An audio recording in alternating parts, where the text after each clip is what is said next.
Вот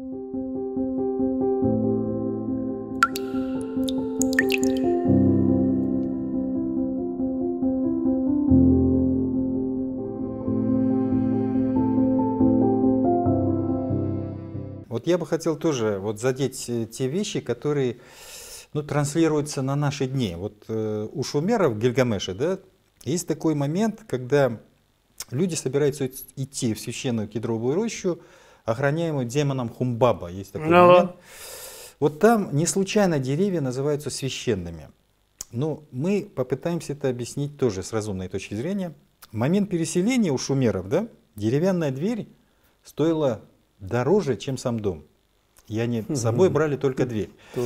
И почему? Древние понимали, что процесс выращивания дерева очень затратный во времени и сопровождается участием внешних сил, то есть живые. Более того, дерево являлось топливом, да, для огня, строительным материалом, из которого делались музыкальные инструменты и прочие предметы образного сознания, связанные с жизнью. Отсюда и возникает загадочный образ древа познания, древа жизни в мифах, который воплощен и в наших кыргызских, и в мировых сказаниях. То есть это такой мифоэпический архетип. У Айтматова, вот, к примеру, дерево Дюйшена, да, это вот у Кончаловского первого учителя очень хорошо показывается, когда Картанбай, да, признается в том, что тополь посадил его прадед. То есть имеет большую протяженность во времени. И приходит момент, когда это дерево, эта тополь должна служить для детей в качестве школы, то есть он строит школу. Вот есть понятие из этого, да, круглый стол, тоже имеющий мифоэпические корни, потому что тоже сделан из дерева. И за столом ведь раньше в древности собирались не только за трапезой, но и для общения. За столом старший произносил молитву внешним силам и просил прощения за то, что умертвил то или иное животное ради выживания. И еда, и деревянный стол тогда считались чуть ли не священными, поскольку добыть их было крайне тяжело. Это не то, что сегодня можно за какие-то деньги пойти в любом магазине приобрести или на рынке. Тогда было сложно. Вот в этом плане, как вы отличаете вот человека мифологического, да, с мифологическим сознанием от современного, материального? В чем их главная разница? Ну, Султан, дорогой, во-первых, и в древности, и сегодня абсолютно всех людей под одну гребенку нельзя сводить, потому что и в древности были люди, как ты уже произнес, обыватели, которые не понимали и сейчас не понимают простейшие вещи. Или, скажем, совершенно извращенные, мы уже с тобой сказали, нечто материальным. А мифоэпическое по своей природе есть очищение. Мы с тобой уже говорили об этом. Поэтому, скажем, ливанский кедр или кедр Алтая или древо жизни, какого бы сорта дерева не было. Это как бы философская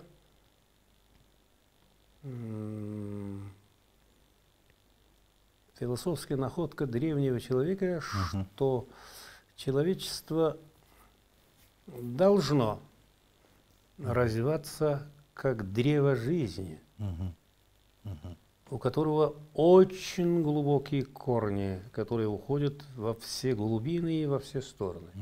Перейдем к практике, да, скажем так. Это, на мой взгляд, очень важно. Мы с вами живем вообще-то в стране эпических героев, вообще-то, Кыргызстан.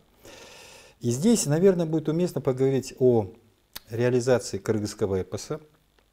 Мне кажется, вот несмотря на то, что кыргызский эпос, да, воплощает высокий художественный образ нашей нации, его уникальность до сих пор неизвестна ни на Западе, ни на Востоке. Это проблематичная ситуация. В этом плане мы делаем робкие попытки там, сделать так, чтобы кыргызский эпос был известен вне Кыргызстана. Да? То есть был такой момент, когда мы вышли на связь с армянами, есть такой эпосовет Игиазарян Азиз Коммунарович. Вот он обещал как-то помочь выпустить словарь, где будут наши кыргызские эпосы задействованы. Мы уже написали, но пока это тормозится процесс издания. То есть это о чем говорит? О том, что вот лично мне очень досадно, что имея такой гигантский арсенал эпических произведений, ни в одном, ни философском, ни мифологическом словаре вообще, о кыргызском эпосе вообще нет. Мы даже выходили на связь, вот современная исследовательница, Баркова такая есть, российская исследовательница, вот она, в принципе, тоже солидарна вот с той позицией, что вообще о нас ничего не известно. Ни о кыргызском эпосе, и о носителе этой эпической культуры. Есть еще один момент касательно вот самореализации. Мы выпустили единственное утешение в Германии, свою книгу о философичных аспектах вот кыргызских сказаний вот в русле рационального эмпирического. Вот мы исследовали и сумели вот там издать, они бесплатно издали. Вот в этом плане вы тоже признали, что о кыргызском эпосе в мире не знают. Как вам кажется, вот насколько сами кыргызы, во-первых, это очень щепетильный момент, сами знают эпос свой. И что нужно делать для внешней респектабельной презентации нашего эпоса? Ведь, еще раз признаюсь, да, ЮНЕСКО признает, да, мы вошли в книгу рекордов Гиннесса о Манасе, но содержательная сторона, она же хромает до сих пор. Сказать однозначно, что мир не знает величайшие эпические, гениальные произведения нашего народа, это не совсем-то так. Знают и в Соединенных Штатах Америки. Ну, это исследователи, наверное. Исследователи. Массово нет. Правильно. Массово нет. Да. Ты прав. Вот я о массовом. Вот массово знают, ну, если не 7,5 миллиардов, по крайней мере, сотни миллионов знает Айтматова. Айтматов, кстати, мне рассказывали, когда были в Турции, они говорили о том, какие мы древний народ, говорили о Манасе, говорили об эпосе. Когда сказали Айтматов, тогда узнали. Десятки миллионов. Идентификация кыргыза в мировом сообществе через Айтматова. Так получается? Не эпос? Нет, не эпос, ты прав. Не эпос. Хотя, начиная с Радлова, Жермунского, Мелетинского и многих мировых ученых, кыргызская эпическая культура, она во многих местах, как ты уже сказал, прежде всего для ученых, все же известна. Но весь вопрос заключается в том, что сами кыргызы, они во многом отстали от греков древних, которые территориально жили и живут в Европе. Кроме того, у них письменность была слишком ранняя. Кроме того, они сумели преподнести всему человечеству Илиаду, Одиссея и так далее. Но манкуртизм, пренебрежение величайшими национальными ценностями, они живут до сих пор. Ведь, в принципе, кыргызские сказания, они ведь не только говорят об идейно-художественной, там, идейно-философской культуре номадического мира, да, как отдельной реальности, но и кыргызы доказывают через эпосы, что они знатоки образного мышления, да? То есть, плюс к этому феноменальный дар сказительского искусства, ставшего живой книгой номадического мира. Вот мы рассматриваем как общечеловеческий, вы это подчеркнули, как мировой продукт духовной культуры. И здесь, наверное, вот у нас преимущество одно в образно-эпическом мышлении. То есть, в отличие от логического, абстрактного или, скажем, научного, теоретического, то, чем вообще-то болеет Запад, да, скажем так, оно имеет более такие конкретные представления о мире, о вещах и явлениях.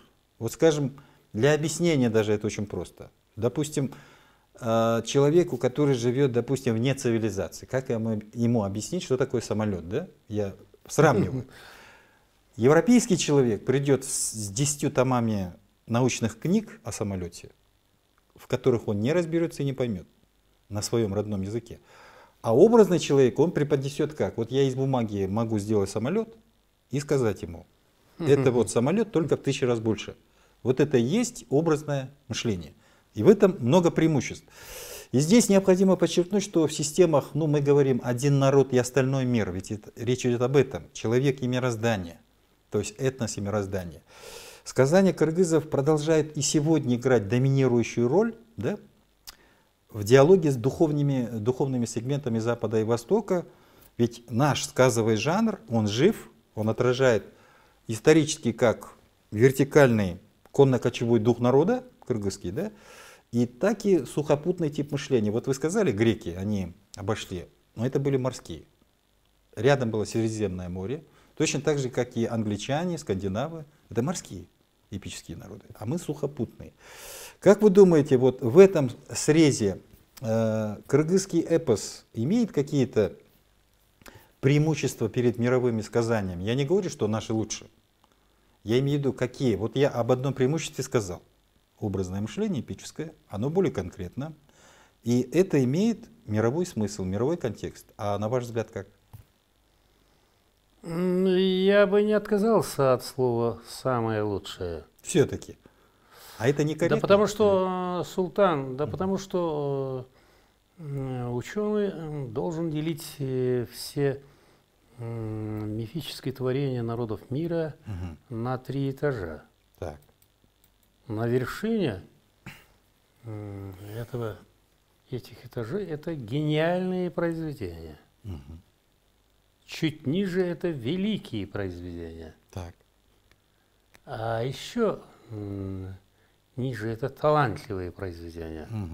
И в этом отношении, не умаляя значения, скажем, духовных культур других народов, потому что иные народы, они, если не превзошли кыргызов в эпической культуре, они превзошли совершенно в других частях, скажем, хансо, китайцы. Понятно.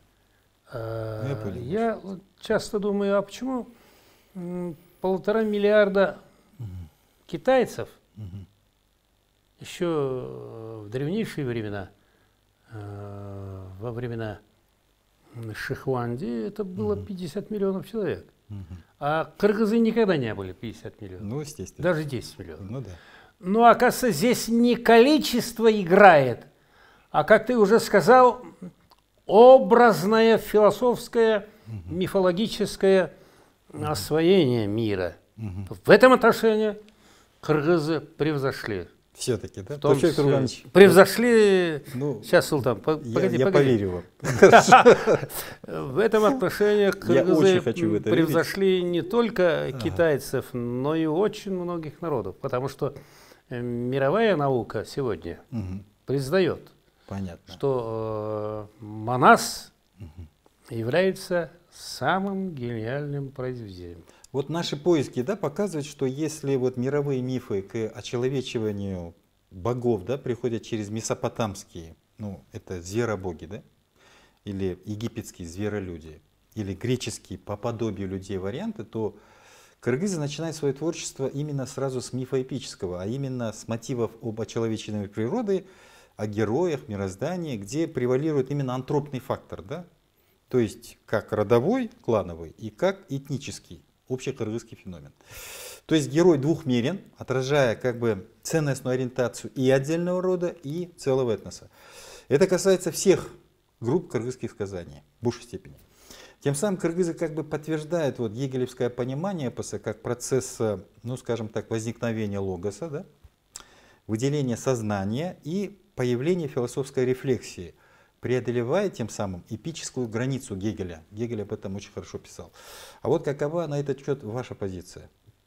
У вас есть? Ну, что касается Гегеля, и даже современная философия еще не дошла до глубин гегелевской философской мысли. Потому что гегелевская философия чрезвычайно сложна, она очень глубока. Поэтому здесь речь идет о границе логического и образного. Логическое – это что-то другое. Вот ты, Султан, говоришь, что в синтезе науки и художественного искусство, да. Часто наука, научная портит художественное. Возможно. Возможно. Потому что у них есть границы, через которые наука не должна переходить на поле художественного. Товчей Турганович, вот у меня лично создается такое ощущение, что мы, в принципе, проделали большую работу в освоении кыргызского эпоса. То есть, несмотря на то, что мы долгое время были отрезаны, только в XIX веке мы начали актуализировать научно, да, и с точки зрения фольклористики, этнографии, литературоведения наши кыргызские эпосы. А вот с точки зрения смысловой и философской аранжировки эпосов, то, вот, честно говоря, на мой взгляд, вот картина напоминает целину, которую надо осваивать. Ты прав, Султан. И глубоко копать. В чем, кстати, Товчей Турганович, вот в Европе преуспели. Мы к этому еще только подходим. Но видишь ли, Султан Мырза, освоение эпического — это очень сложная наука, которая разделяется на многие науки. Есть, например, наука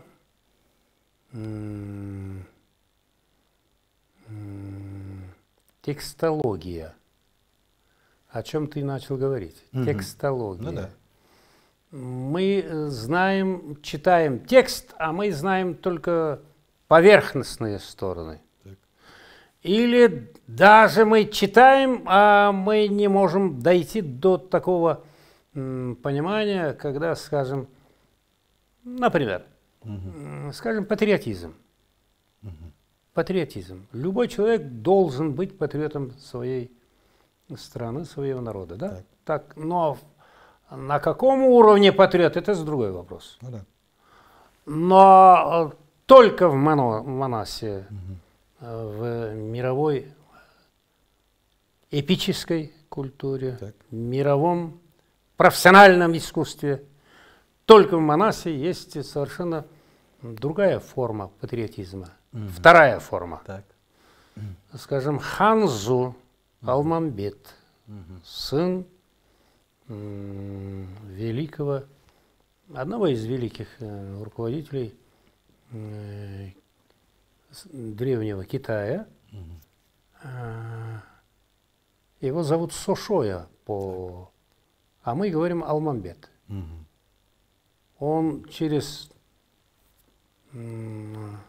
казахов переходит к Манасу.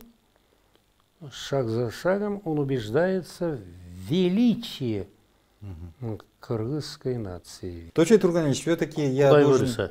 Буйруса, да. Товчей Турганович, я искренне благодарю, что вы уделили нам время и нашли такую возможность с нами побеседовать. На мой взгляд, мы, хоть немного, но все-таки чуть-чуть, но просветили. Вот именно рассказали о смысловых аспектах как наших кыргызских сказаний, так и мировых эпических произведений. Нашим телезрителям хочу напомнить, что нашим гостем сегодня был известный общественный политический деятель, монасовед и философ Топчубек Тургуналиевич Тургуналиев. Спасибо вам огромное. Султан, дорогой, я очень благодарен тебе. Спасибо. Я очень доволен, что ты имеешь такую авторскую программу. Спасибо. Спасибо. Потому что мы часто говорим о нашем эпическом наследии поверхностно. Только то, что лежит наяву. А весь вопрос заключается в том, чтобы осмыслить самые глубинные просторы. Абсолютно верно. Спасибо. Товчей Турганович, огромное спасибо за оценку. И в конце передачи небольшое заключение. Мне почему-то кажется, что в эпосах важен акцентный момент. Если воспринимать эпос как сюжет, то это больше всего интересно для детей, для детворы, потому что их интересует сказочное, чудесное, а в эпосах как раз этот формат описан.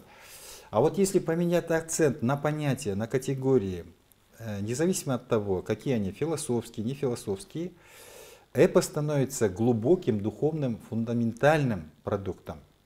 Это не только речь идет о родине, о каких-то фундаментальных ценностях, но и вместе с тем о таких важных сегментах нашей жизни, как жизнь, смерть, бессмертие, красота, уродство, о разуме и чувствах, которые, в принципе, определяют всю нашу палитру национальной литературы.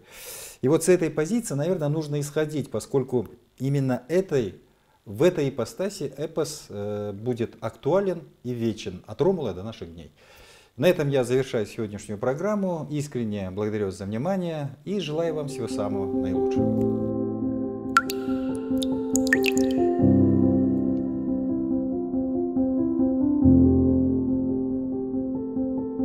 Он рыться не имел охоты в хронологической пыли бытописания земли. Но дней минувших анекдоты от Ромула до наших дней хранил он в памяти своей Александр Сергеевич Пушкин.